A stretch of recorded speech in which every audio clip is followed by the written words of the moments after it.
En 1861, cuando ya llevaba 24 años de reinado, la muerte arrebató a la reina a su querido esposo, el príncipe Albert. Después de la muerte de Alberto, Victoria cambió. En los días de Alberto, su idea de civilizar el mundo significaba llevar al pueblo el comercio, la educación, el progreso y un mejor nivel de vida. Pero Victoria dejó de interesarse por ello. Victoria quería que Inglaterra dominara, que fuera preeminente. Pensaba que el destino de Gran Bretaña era gobernar la mayor parte del mundo. El imperio de Victoria había nacido más por accidente que intencionadamente. Era un imperio basado en el comercio, y para mantenerlo, los británicos habían adquirido bases navales, estaciones de carbón y colonias por todo el mundo. Era el desarrollo de la antigua idea de Gran Bretaña como agente de la civilización. Gran Bretaña llevaba la paz, el orden y la estabilidad a las regiones más lejanas del mundo.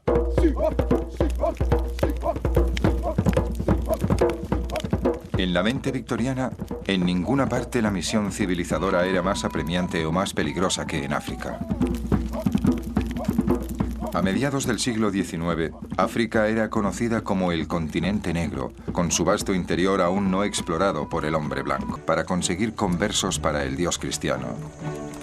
Firmes en su creencia de que estaban civilizando el continente. Entre ellos había un hombre cuyos viajes al corazón de África le convertirían en el explorador más famoso de la era victoriana. Se llamaba David Livingstone. Cuando Livingstone inició sus viajes, la principal posesión británica en África era un puerto de escala en el extremo sur de este vasto continente. El puerto de Ciudad del Cabo solo era una escala en el largo camino marítimo hasta India. El gobierno británico no estaba interesado en el interior, pero cuando Livingstone viajó hacia el norte, hasta la gran meseta central del continente, descubrió otra África diferente. Después de pasar 15 años explorando, Livingstone hizo su descubrimiento más espectacular. Vio esa enorme catarata, la cortina de agua más grande del mundo. Livingstone le dio el nombre de Cataratas Victoria en honor a su reina. Se dedicó a la exploración en un intento de encontrar una ruta al interior para el comercio británico. Cuando llegara el comercio, sin duda le seguiría la cruz, y con ella esperaba él la libertad y la justicia para el esclavizado pueblo africano. Un espíritu que se encarnaba en el nuevo edificio del Parlamento en el corazón de la capital británica. Pero cómo extender dicha visión fue una cuestión muy discutida. En la Cámara de los Comunes esta cuestión era ferozmente discutida por los miembros electos del Parlamento, dirigidos por dos hombres cuyas visiones del imperio de Victoria eran diametralmente opuestas. Por un lado, el conservador Benjamin Disraeli, un apasionado abogado del poder y la gloria imperial. Por el otro, su adversario de toda la vida, el liberal William Gladstone, que capitaneaba la visión moral del príncipe Alberto y David Livingstone. Como líder del Partido Liberal, Gladstone defendía la exportación de los valores de la civilización por medio del comercio, no de la conquista. Esta visión era ferozmente contestada por su gran rival Benjamin Disraeli, y en los 15 años siguientes, él y Gladstone se fueron alternando en el poder. Disraeli creía en la expansión del imperio británico. David Livingstone había vuelto a su continente negro. Creía que el río Zambeze podría ser una gran vía fluvial para los productos industriales británicos. Pero cuando descendió por él, no pasó por un par de secciones. Tomó unos atajos. Era algo muy razonable porque así ahorró mucho tiempo. Pero esos atajos eran intransitables. Y eso es lo que descubrió la expedición por el Zambeze, que su esperanza de que esta fuera la gran vía hasta el centro de África era inviable. La expedición de Livingstone había fracasado. Fue llamado por el gobierno británico y regresó a Inglaterra para enfrentarse a mordaces ataques en la prensa. Disraeli se lanzó a incrementar el prestigio de Gran Bretaña y a extender el imperio de Victoria. Y al año de ser nombrado primer ministro, el destino le ofreció una gran oportunidad. Solo 5 años antes se había abierto a través del desierto egipcio el Canal de Suez. Permitía que los barcos oceánicos pasaran del Mediterráneo al Mar Rojo, uniendo Europa con Oriente. Para Gran Bretaña, era la arteria vital para llegar a su mayor posesión imperial. India, con 400 millones de habitantes, era el territorio más allá de los mares más grande que ningún imperio hubiera poseído. Disraeli temía que una potencia rival cortara la nueva arteria imperial. Las acciones de la Compañía del Canal de Suez estaban en manos de unos inversores franceses y del gobernante de Egipto, el Khedive. El Khedive había gastado la riqueza de Egipto en palacios, museos y ferrocarriles. Ahora estaba endeudado con bancos de Londres y París. En 1875 hizo una oferta secreta a los británicos. Disraeli envió a su secretario privado a buscar ayuda a un viejo amigo. El barón Rothschild era el jefe de una gran familia de banqueros y uno de los hombres más ricos del mundo. El secretario le explicó que Disraeli necesitaba 4 millones de libras, el precio de las acciones del Khedive en el canal de Suez. Los tendrá, dijo el barón. Disraeli escribió a la reina exultante. Y todas las acciones del Khedive son ahora suyas. Gladstone se oponía enérgicamente al acuerdo, porque creía que arrastraría a Gran Bretaña a un mayor compromiso imperial. Tenía razón. El canal de Suez arrastraría aún más a Gran Bretaña a la turbia política de Oriente Medio. La región estaba dominada por los turcos, pero muchos de sus pueblos se rebelaban contra ellos. Enfrentados a rebeliones en todos los sectores, los turcos recurrieron a las matanzas masivas. Rusia apoyaba a los rebeldes y Disraeli temía que el imperio turco se desmoronara, abriendo paso a los rusos para avanzar sobre el canal de Suez. Por muy mal que trataran a sus súbditos, Disraeli consideraba que Gran Bretaña debería apoyar a los turcos. Disraeli presentó una propuesta al Parlamento para otorgarle a Victoria el título de Reina Emperatriz de India. Teatral, rimbombante y un disparate. Pero el título fue concedido y la reina estaba encantada. Expresó su gratitud nombrando conde a Disraeli. Pero las tensiones de esta política imperialista empezaban a ser evidentes. Las tropas británicas en el sur de África se habían encontrado con la nación de guerreros más poderosa del continente, los zulúes. En la batalla de Isandlwana, 600 soldados fueron aniquilados. Se necesitaron 17.000 soldados británicos armados con los últimos avances en artillería para derrotar a un enemigo armado principalmente con lanza. Livingstone había regresado a África en busca de las fuentes del Nilo.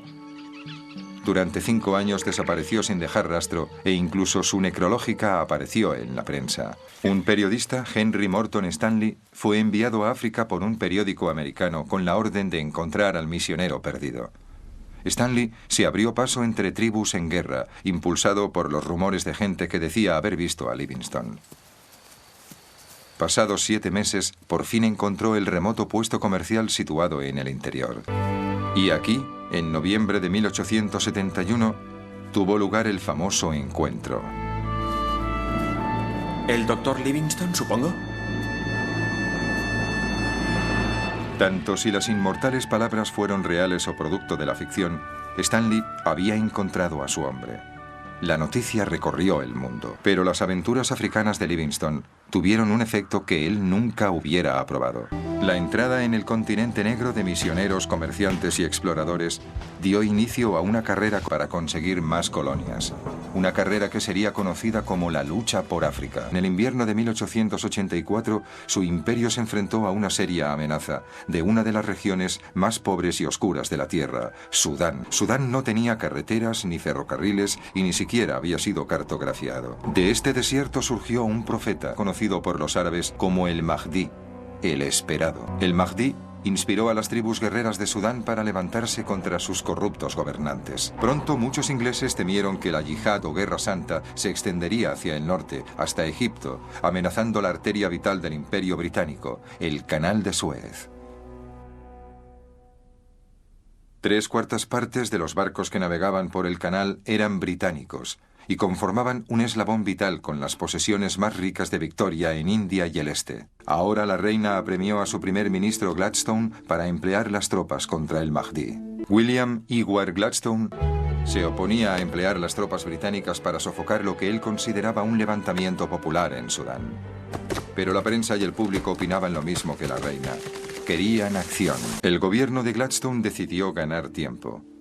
Propuso enviar a un alto oficial del ejército a Sudán para que informara de la situación. Para esta misión, eligió a uno de los héroes más populares de la época victoriana, el general Charles George Gordon. Gordon se sintió consternado por lo que vio en Sudán. Hombres, mujeres y niños vagaban encadenados por el desierto con destino a los grandes mercados árabes de esclavos, donde los hombres eran castrados y vendidos como eunucos y las mujeres eran desnudadas y subastadas para servir en los harems. Estaba determinado a ser el salvador de los oprimidos sudaneses. Pero antes, Gordon intentaría aliarse con el hombre al que debía enfrentarse, el Mahdi. Gordon se dio cuenta de que el Mahdi era un hombre como él mismo, que no podía comprarse, que la única forma era vencerle en el campo de batalla. Gordon se aprovechó de la posición de Jartum, donde se unen el Nilo Blanco y el Nilo Azul. Cavó un canal defensivo entre los dos ríos, aislando la ciudad. Luego se dispuso a esperar el ataque de el Mahdi. Las fuerzas de el Mahdi cortaron la única línea de telégrafo con el Cairo y se dispusieron a esperar a que el hambre obligara a la ciudad a rendirse. Gordon se vio atrapado en Jartum, necesitaba la ayuda de Gran Bretaña. Pero en Londres, sus peticiones de ayuda cayeron en oídos sordos. No era parte de la política del gobierno. De la ciudad asediada salían informes que los barcos a vapor llevaban por el Nilo. Muy pronto, toda Inglaterra sabía que Gordon estaba solo en sus dependencias, en el palacio del gobernador, aguardando todos los días la llegada de las tropas británicas que él esperaba. A los 8 meses de iniciarse la misión de Gordon, Gladstone se rindió. Ordenó al ejército británico que invadiera Sudán y sacara a Gordon de allí. Pero antes de llegar a Jartum, en la mañana del 26 de enero de 1885, el Mahdi lanzó su asalto final. La cabeza de Gordon fue mostrada a uno de sus oficiales que había sido hecho prisionero. Gladstone, que no se dejaba influenciar por la histeria pública o real, ordenó al ejército británico que abandonara Sudán. Pero Gladstone no había sabido juzgar el ánimo del pueblo y del Parlamento. La muerte de Gordon fatalmente debilitó a su gobierno. Perdió las siguientes elecciones. La caída de Gladstone tendría serias repercusiones en todo el imperio, especialmente en el sur de África. Cecil John Rhodes había llegado a Sudáfrica a los 17 años para trabajar en la hacienda algodonera de su hermano. Pero Rhodes pronto perdió el interés por la granja. Su llegada a África había coincidido con un decisivo descubrimiento. Un colono holandés vio que los hijos de sus vecinos jugaban al clip-clip o juego de los cantil. La piedra que el colono había visto se llamaría Eureka y llevaría a la fuente de diamantes más rica jamás encontrada. Rhodes lo abandonó todo. Hizo el equipaje y se sumó a la fiebre de los diamantes. La alquería Colesburg-Copie pronto se convertiría en la ciudad de Kimberley. Pero Rhodes prosperó como buscador de diamantes. Rhodes se sirvió de su riqueza para financiar su sueño. Rhodes soñaba con crear una vasta colonia británica de norte a sur de África. Para conseguirlo, planeó construir un ferrocarril desde Ciudad del Cabo a El Cairo.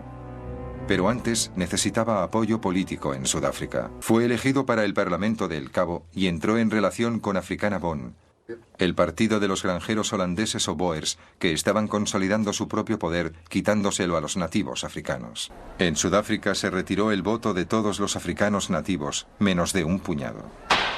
El siguiente paso en el plan de Rhodes era ampliar el territorio británico por el norte hasta las regiones que David Livingstone había explorado años antes.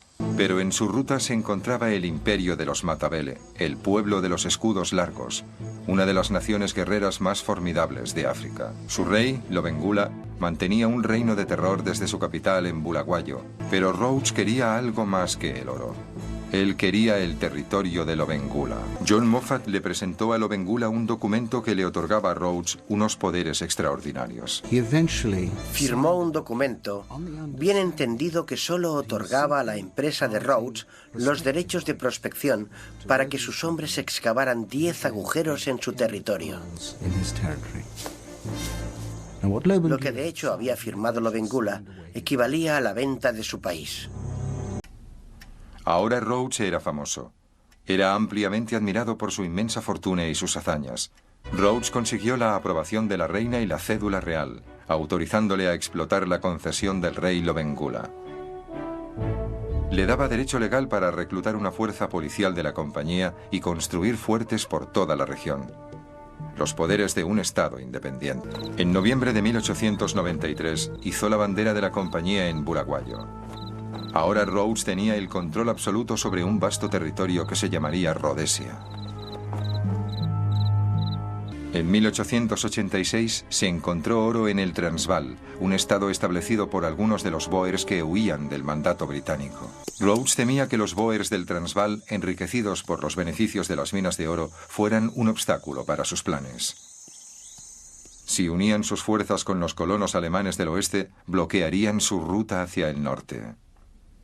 Para evitarlo, Rhodes formó una alianza con mineros descontentos de la ciudad minera de Johannesburgo y planificó un levantamiento para derrocar a los Boers. La prometida revuelta no se materializó. Rhodes se vio obligado a dimitir como primer ministro de la colonia de El Cabo, pero no tenían nada que temer. En Gran Bretaña, la opinión pública era claramente anti-Boer. Los británicos enviaron un ejército para realizar lo que Rhodes no había conseguido, poner fin a la independencia de los Boers. La guerra de los Boers empezó un año después del jubileo de la reina. Los británicos creían que sería una campaña breve y gloriosa, pero los Boers estaban bien armados. Las sucesivas derrotas acabaron con la confianza del pueblo británico. Incluso la firme Victoria estaba conmocionada. Los británicos incrementaron el esfuerzo de guerra. Enviaron 250.000 de soldados al sur de África. Lentamente, la marea fue en contra de los Boers.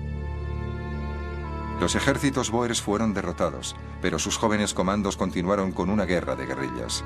Como represalia, el comandante en jefe, el general Kitchener, inició una guerra de agotamiento, quemando alquerías y reuniendo a mujeres y niños. Los internó en los primeros campos de concentración. La reina Victoria falleció la noche del 22 de enero de 1901. Tenía 81 años. El 31 de mayo de 1902 se firmó un armisticio.